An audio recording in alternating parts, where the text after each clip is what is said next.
ദുനിയാവിൽ എന്ത് കിട്ടിയാലും സന്തോഷമില്ല. ഒന്നാമത്തെ പെണ്ണ് കിട്ടിയപ്പോൾ തോന്നി രണ്ടാമതൊന്നും കൂടി കിട്ടിയാലോ. വീട് വെച്ചപ്പോൾ തോന്നി ഈ വീട് മാറ്റി പൊളിച്ച് വേറെ വീട് വെച്ചാലോ. നല്ലൊരു കാറ് കിട്ടിയപ്പോൾ തോന്നി ഇത് മോഡൽ പോരാ തോന്നുന്നു, പുതിയ ഒന്ന് കാറ് നോക്കിയാലോ. ഇവിടെ സന്തോഷമല്ല. എപ്പോഴാണ് ഒരു കംപ്ലീറ്റ് 100% സന്തോഷം കിട്ടുക? ഇമാം അഹ്മദ് റഹിമഹുല്ല പറയാണ്, നിന്റെ കാല് എന്നാണോ സ്വർഗത്തിൽ എടുത്തു വെക്കുന്നത് അന്നായിരിക്കും സമ്പൂർണമായ സന്തോഷം നിനക്ക് കിട്ടുക. അതാ സ്വർഗത്തെ കുറിച്ച് പറഞ്ഞത്, ഫീ ഈശത്തിർ റാദിയ, സമ്പൂർണമായ തൃപ്തിയുള്ള ലോകം. ആ സ്വർഗത്തിൽ നമ്മൾ എത്താൻ നമ്മൾ എന്ത് മാർഗമാ സ്വീകരിക്കേണ്ടത്? റസൂൽ കരീം സല്ലല്ലാഹു അലൈഹി വസല്ലമ തങ്ങൾ സ്വർഗത്തിലേക്ക് നമ്മൾ പോകാനുള്ള എല്ലാ നന്മകളും പഠിപ്പിച്ചു തന്നു. നരകത്തിൽ നിന്ന് നമ്മളെ രക്ഷപ്പെടുത്താനുള്ള എല്ലാ തിന്മകളെയും പറ്റി പറഞ്ഞു തന്ന് അരുതേ അരുതേ എന്ന് നമുക്ക് താക്കീത് തന്നു. നബിന്റെ പ്രത്യേകത എന്താ?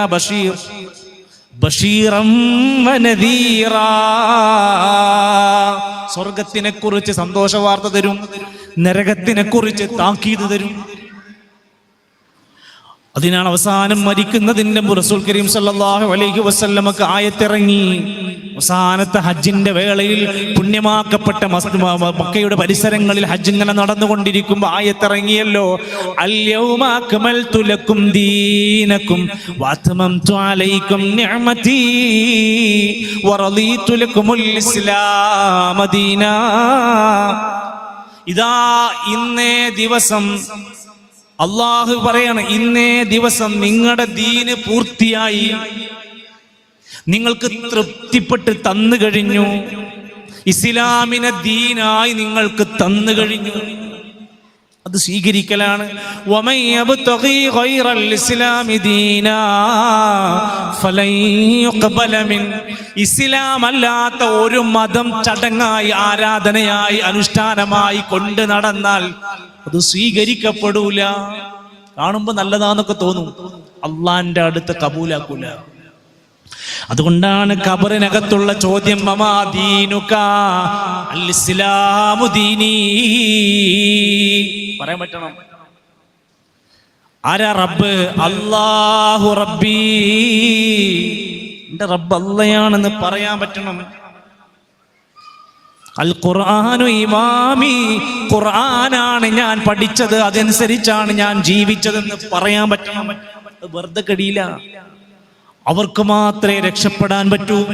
അല്ലാഹുവിന്റെ റസൂൽ സല്ലല്ലാഹു അലൈഹി വസല്ലം മരിക്കുന്നതിന് മുമ്പ് പറഞ്ഞു തന്നു, തറക്തു ഫീക്കും അംറൈൻ, 2 കാര്യങ്ങൾ നിങ്ങൾക്ക് ഞാൻ തരാണ്.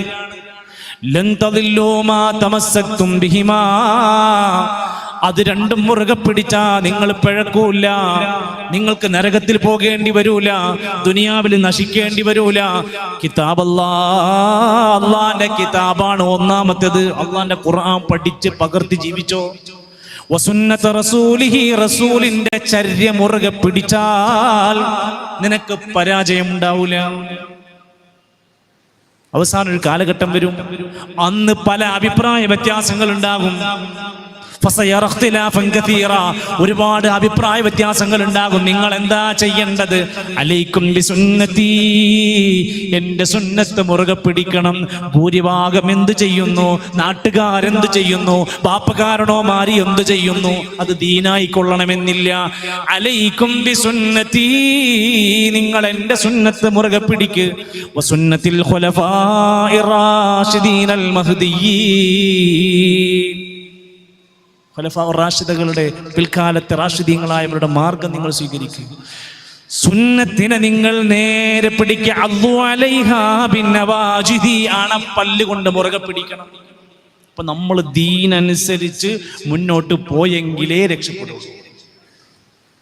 ദീന് വേണ്ട, മതം വേണ്ട, മതമാണ് പ്രശ്നം, മതങ്ങളൊക്കെ പ്രശ്നം ഉണ്ടാക്കുന്നതാണെന്ന് പറയുന്നവർക്ക് ഒരു മതമുണ്ട്. എന്താ?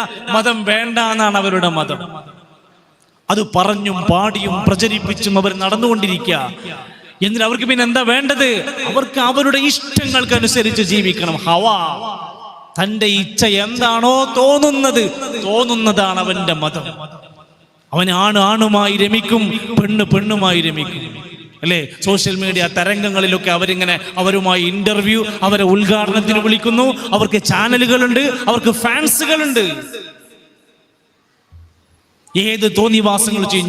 ഞങ്ങൾക്ക് ഇഷ്ടമുള്ളത് ചെയ്യും. നിങ്ങൾ ചോദിക്കാൻ ആരാന്ന് അവർ ചോദിക്കും. കാരണം അവർക്ക് അള്ളാന്റെ വഹീന്റെ മതമില്ല, അവർക്ക് അവരുടെ ഒരു മതത്തിന്റെ പിന്നില.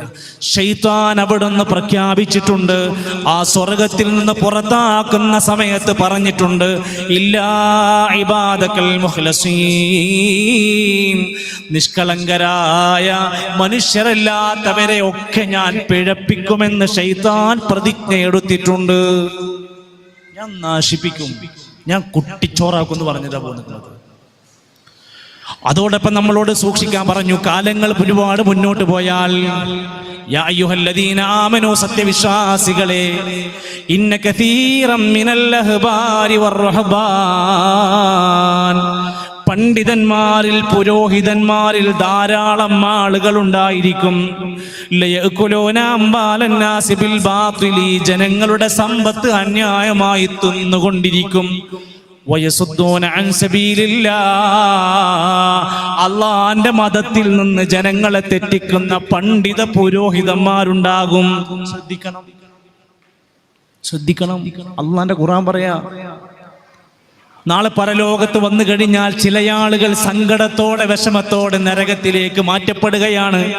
നരകത്തിൽ വെച്ച് അവർ വിലപിച്ചുകൊണ്ട് പറയുന്നുണ്ട്, റബ്ബനാ ഇന്നാ തഅനാ സാദതനാ വകുബറാനാ,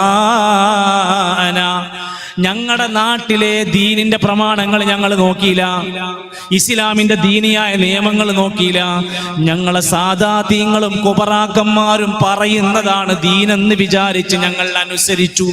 ഫാദല്ലൂന സബീല, അവര് ഞങ്ങളെ വഴിതെറ്റിച്ചു.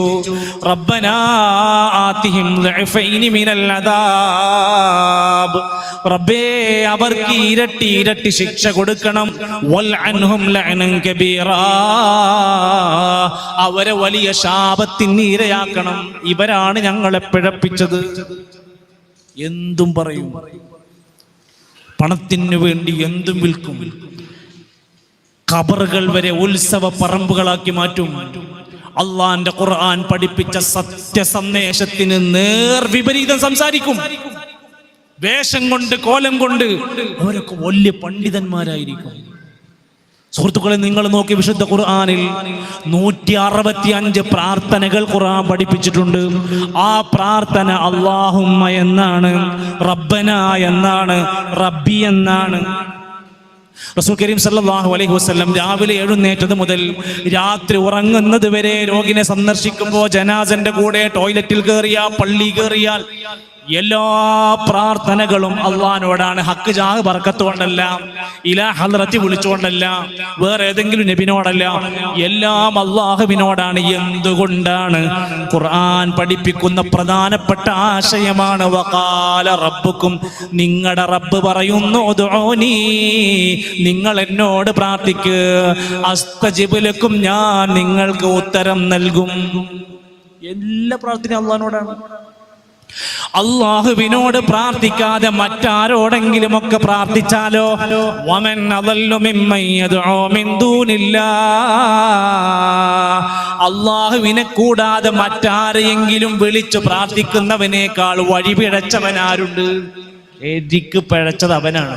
അള്ളാഹുവിനെ കൂടാതെ പ്രവാചകന്മാരോട്, ബദരീങ്ങളോട്, മുഹിയുദ്ദീൻ ഷെയ്ഖിനോട്, CM മടവൂരിനോട് പ്രാർത്ഥിക്കുന്നവരാരെങ്കിലും ഉണ്ടെങ്കിൽ അവനേക്കാൾ പിഴച്ചവനാരുണ്ട്?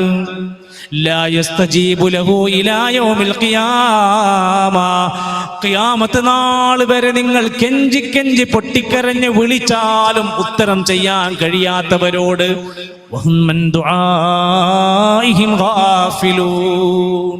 നിങ്ങൾ ഈ പറയുന്ന ആളുകളൊന്നും പ്രാർത്ഥന കേൾക്കൂല. അവർ അശ്രദ്ധരാണ് പ്രാർത്ഥനയിൽ, അവർക്ക് ഉത്തരം ചെയ്യാൻ കഴിയില്ല.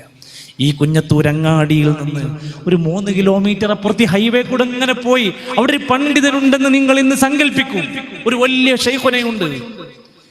ഈ ഹാളിൽ നിന്നുകൊണ്ട് നിങ്ങളുടെ ഒരു പ്രയാസം മാറാൻ വേണ്ടി ഇപ്പോൾ ജീവിച്ചിരിക്കുന്ന കാലത്ത് നിങ്ങൾ ആ മനുഷ്യനെ വിളിച്ച് പ്രാർത്ഥിച്ചാൽ നമ്മുടെ പ്രാർത്ഥന കേൾക്കുമോ? ഉത്തരം ചെയ്യുമോ? ജീവിച്ചിരിക്കുമ്പോൾ കഴിയാത്തൊരു കാര്യം എങ്ങനെയാണ് ഒരാൾക്ക് മരിച്ചാൽ ചെയ്യാൻ സാധിക്കുന്നത്? ഞാൻ എൻ്റെ ഈ അങ്ങാടിയിൽ ഈ ശബ്ദം കേൾക്കുന്ന പ്രിയപ്പെട്ട മനുഷ്യരോട് സ്നേഹത്തോടെ ചോദിക്കുകയാണ്, അള്ളാന്റെ ദീൻ എന്താ പറഞ്ഞത്? അള്ളാഹുവിന്റെ പ്രവാചകരോട് പറഞ്ഞു, നബിയെ നിങ്ങൾ പ്രഖ്യാപിക്കണം. നബിനോടാ പറയുന്നത്, നബിയെ നിങ്ങൾ പ്രഖ്യാപിക്കണം. ലോകത്തെ അഷ്റഫുൽ ഖൽഖായ സയ്യിദുനാ വ ഹബീബുനാ റസൂലുള്ളാഹി സ്വല്ലല്ലാഹു അലൈഹി വസല്ലമയോട് പറയാൻ പറഞ്ഞു. ഖുൽ നബിയെ പറയൂ, ഇന്നമാ അദ്ഉ റബ്ബി, ഞാൻ എൻ്റെ റബ്ബിനോട് മാത്രമേ പ്രാർത്ഥിക്കുകയുള്ളൂ. വലാ ഉശ്രികു ബിഹി അഹദാ, അവനിൽ ഒരാളോടും ഞാൻ പങ്കു ചേർക്കൂല. പക്ഷേ നമ്മുടെ നാട്ടിലെ പണ്ഡിതന്മാരാണ്, ആലിമീങ്ങളാണെന്ന് പറയുന്ന ആളുകൾ, അവർ ജനങ്ങളെ പഠിപ്പിക്കുന്നത് അള്ളാഹുവിനോട് നമ്മൾ സാധാരണക്കാരായ ആളുകൾ ആരും നേരിട്ട് പ്രാർത്ഥിക്കാൻ പാടില്ല.